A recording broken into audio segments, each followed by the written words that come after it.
আসসালামু আলাইকুম। আমি নাহার একাডেমি থেকে সবাইকে ওয়েলকাম করছি নবম দশম শ্রেণীর হিসাব বিজ্ঞান ক্লাসে, যেখানে আমি নবম দশম শ্রেণীর ব্যবসায় শিক্ষা শাখার বিষয়ভিত্তিক ক্লাসগুলো নিয়ে থাকি। এর আগের দিন আমি হিসাব বিজ্ঞানের সূচিপত্র নিয়ে কথা বলেছিলাম। যারা দেখেননি, যদি চান দেখে নিতে পারেন, তাহলে কি কি বিষয় কিরকম থাকবে অধ্যায় ভিত্তিক বুঝতে সহজ হবে। আজকে আমি একেবারে প্রথম অধ্যায় থেকে শুরু করবো হিসাব বিজ্ঞান পরিচিতি। চলেন এটাতে যাই। ওকে, হিসাব বিজ্ঞান পরিচিতি 1 থেকে 7 নম্বর পৃষ্ঠায় এটা নিয়ে আলোচনা করা হয়েছে। তো আমি লাইন বাই লাইন রিডিং পড়ে আপনাদেরকে বুঝিয়ে দেব। মূলত আমি এটা নবম শ্রেণীর জন্য ভিডিওটা করছি, দশম শ্রেণীতে যারা উঠেছেন তারাও দেখতে পারেন। হিসাব বিজ্ঞান পরিচিতি, চলেন একটু পড়ি। ব্যক্তি, প্রতিষ্ঠান তথা সমাজের প্রতিটি ক্ষেত্রে অর্থ সম্পৃক্ত ঘটনা পরিলক্ষিত হয়। অবশ্যই তাই, আমাদের ব্যক্তি জীবনে, প্রতিষ্ঠানের জীবনে, সমাজের জীবনে, সামাজিক জীবনে সব ক্ষেত্রে অর্থ দরকার। অর্থ ছাড়া আসলে কিছু করা পসিবল না। তো যারা বলে ভাই টাকা দিয়ে কিছু হয় না, টাকা দিয়ে সুখ কেনা যায় না, হাবিজাবি ডায়লগ, এগুলো আসলে কোনো কথা না। তাহলে আমাদের ইসলাম ব্যবসাকে হালাল বলতো না। ওকে, আচ্ছা, এরপরে চলেন। এ সকল ঘটনার সংখ্যা অগণিত এবং বৈচিত্র্যময়। মানে ঘটনা তো আর একরকম হবে না, ধরন ভেদ এটা সংখ্যাও অনেক বেশি, যেটা গোনা সম্ভব না। বৈচিত্র্য মানে ভিন্ন ভিন্ন ঘটনা প্রতিদিন হতে থাকে। এরপরে কি বলেছে, নির্দিষ্ট পদ্ধতি ও কৌশল ব্যতীত এ সকল আর্থিক ঘটনা সামগ্রিক ফলাফল ও প্রভাব জানা কঠিন। এই লাইনটা একটু দেখি। মানে আপনি যদি এক এক দিন এক এক পদ্ধতি অবলম্বন করে এগুলার হিসাব করেন, তাহলে আপনি তো আসলে দিন শেষে জানতে পারবেন না যে আপনার প্রতিষ্ঠানে লাভ হলো না ক্ষতি হলো, কি আসে বিষয়। আপনার নগদ টাকা কত আছে, আপনার সম্পদ কত, আপনার দায় কত, এগুলো জানা সম্ভব না। তাই কি করতে হবে, হিসাব বিজ্ঞানের মাধ্যমে একটা নির্দিষ্ট প্রক্রিয়ার মাধ্যমে আপনাকে আর্থিক ফলাফল গুলো বের করতে হবে। সেটাই কে করে, হিসাব বিজ্ঞান করে। তাহলে কি বলছে, হিসাব বিজ্ঞান হচ্ছে একটি প্রক্রিয়া। হিসাব বিজ্ঞান কি একটা প্রক্রিয়া যেখানে যেখানে সংঘটিত আর্থিক ঘটনাসমূহের সামগ্রিক প্রভাব ও ফলাফল নির্ণয়ের পদ্ধতি ও কৌশল আলোচনা করা হয়। তাহলে আপনারা মাঝে মাঝে এটা পড়তে চান না যে হিসাব বিজ্ঞান কাকে বলে, এটা পড়তে হবে। হিসাব বিজ্ঞান কাকে বলে, হিসাব বিজ্ঞান হচ্ছে একটি প্রক্রিয়া যেখানে কি অর্থ সম্পৃক্ত ঘটনার প্রভাব, ফলাফল নির্ণয় এবং কৌশল আলোচনা হয়। মানে আপনি কিভাবে হিসাবটা করবেন, অর্থের আপনার কিভাবে হিসাব রাখবেন, সেটা আপনি হিসাব বিজ্ঞান থ্রুতে জানতে পারবেন।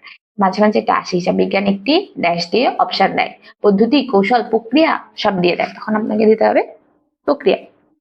আর যদি 1, 2, 3 থেকে, এটা তো আলোচনা করা হয়। হিসাব বিজ্ঞানে আলোচনা কি করা হয়, হিসাব বিজ্ঞানে আলোচনা করা হয় সামগ্রিক অর্থনৈতিক সামগ্রিক প্রভাব ও পদ্ধতি আলোচনা করা হয়। এরপরে কি বলছে, প্রতিষ্ঠানের অভ্যন্তরীণ এবং বাহ্যিক বিভিন্ন পক্ষ হিসাব তথ্য জানতে সর্বদা আগ্রহী। এই হিসাব যে করলাম, তথ্য যে বানাইলাম, লাভ হলো না ক্ষতি হলো, এগুলো যে করলাম, এটা কারা জানতে চায়, অভ্যন্তরীণ মানুষও জানতে চায়, বাহ্যিক মানুষও জানতে চায়। অভ্যন্তরীণ কারা, অভ্যন্তরীণ হচ্ছে মালিক পক্ষ, যারা ব্যবস্থাপক, তারা হচ্ছে অভ্যন্তরীণ। বাহ্যিক পক্ষ কারা, পাওনাদার, যারা প্রতিষ্ঠানে চাকরি করে, জব হোল্ডার যারা আছেন তারা। এগুলো কি আর আমরা পরে পড়বো, সামনে আছে। অভ্যন্তরীণ পক্ষ কারা, বাহ্যিক পক্ষ কারা, সামনে আলোচনা আছে। আচ্ছা, তাই হিসাব বিজ্ঞান আর্থিক লেনদেন সমূহের সংরক্ষণ ও আলোচনার মাধ্যমে এদের প্রভাব ও ফলাফল নির্ণয় করে বিভিন্ন পক্ষকে প্রতিবেদন আকারে অবহিত করেন। হিসাব বিজ্ঞান কি করে, প্রতিবেদন আকারে।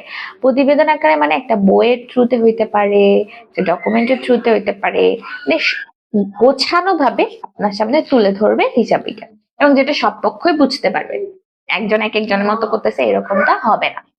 আচ্ছা, এরপরে বলেছে অধ্যায় শেষে আমরা কি কি আলোচনা করব বা জানতে পারবো, ধারণা জানবো, উদ্দেশ্য জানবো, কেন এটা করা হয়, কিভাবে এটার উৎপত্তি হলো, ক্রমবিকাশ হলো, ব্যবহারকারী কারা সেটা আমরা জানতে পারবো, দৈনন্দিন জীবন এবং পারিবারিক অর্থনৈতিক কর্মকাণ্ডে কি হবে সেটা আমরা বুঝতে পারবো। আচ্ছা, এরপরে আসেন হিসাব বিজ্ঞানের ধারণা, আমাদের বই কি বলছে।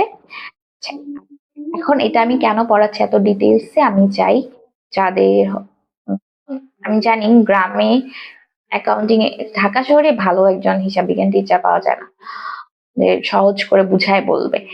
আমি এটা ফেস করেছি, আমি 9, 10 এ যখন পড়তাম আমি ফেস করেছি। তো আমি সবার জন্য এটা বানাচ্ছি, যে যাদের হয়তো টিচার আছে, বা অনেক সময় হয় কি যে টিচার তো একবার বলে গেল, অফলাইন ক্লাস একবার বলে গেল, বারবার দেখার কোনো ওয়ে নাই, আমি এইভাবে ভিডিওটা বানাতে চাচ্ছি বা ক্লাসগুলো নিতে চাচ্ছি যেন আপনি একটু দেখে একটু পড়ে একটু একটু করে শিখতে পারেন। যখন আপনার সহজ হয়, সুবিধা মতো হয়, আপনি শিখতে পারেন। এই বিষয়টা আমি এনশিওর করতে চাচ্ছি। আমার ক্লাসগুলো কেমন লাগে অবশ্যই জানাবেন। এখন চলেন হিসাব বিজ্ঞানের ধারণাটা একটু দেখি। হিসাব বিজ্ঞান এমন একটি প্রক্রিয়া যার মাধ্যমে কোনো ব্যক্তি বা প্রতিষ্ঠান যাবতীয় আর্থিক কার্যাবলী কি করে ইত্যাদি হিসাবের বইতে সুষ্ঠুভাবে লিপিবদ্ধ করা যায় এবং নির্দিষ্ট সময় শেষে আর্থিক কার্যাবলীর ফলাফল জানা যায়।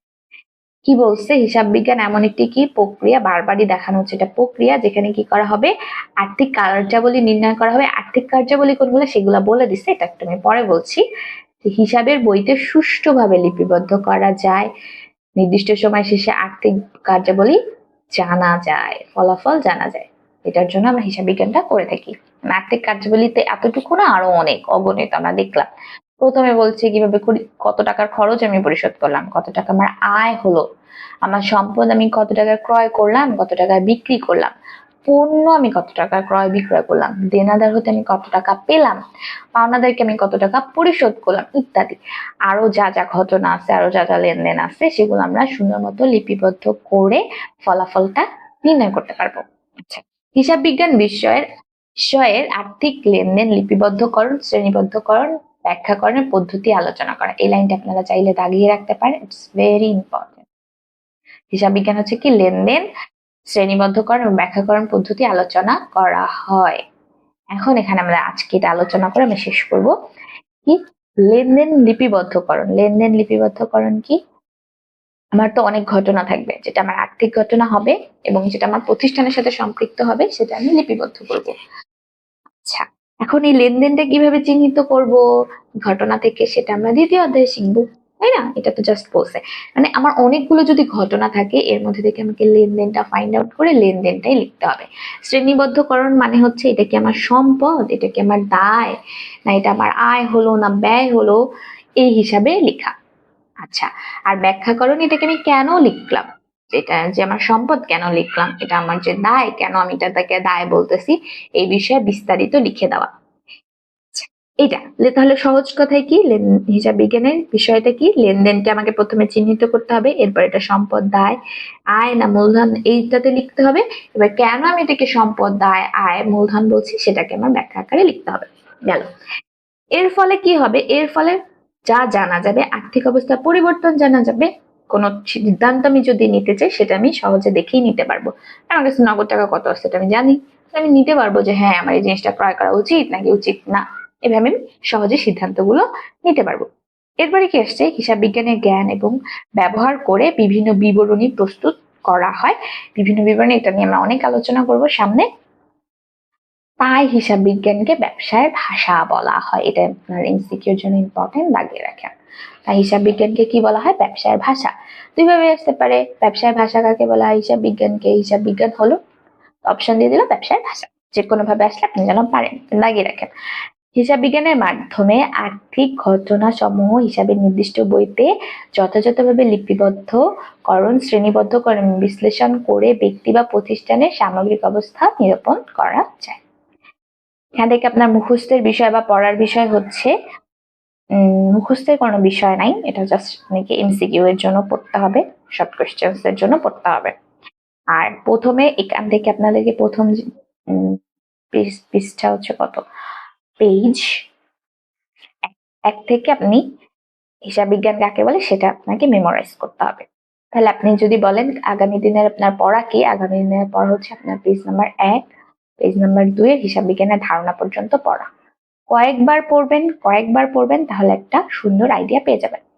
এরপরে আমরা শিখবো হিসাব বিজ্ঞানের উদ্দেশ্য ও প্রয়োজনীয়তা নেক্সট ক্লাসে। আমার ক্লাসগুলো কেমন লাগে আপনারা অবশ্যই কমেন্ট করে জানাতে পারেন। আমি আপনি বলছি, আমি স্টুডেন্টদেরকে আপনি বলতেই পছন্দ করি। অবশ্যই জানাবেন আর আমার সাথে সংযুক্ত থাকবেন। ধন্যবাদ। আসসালামু আলাইকুম।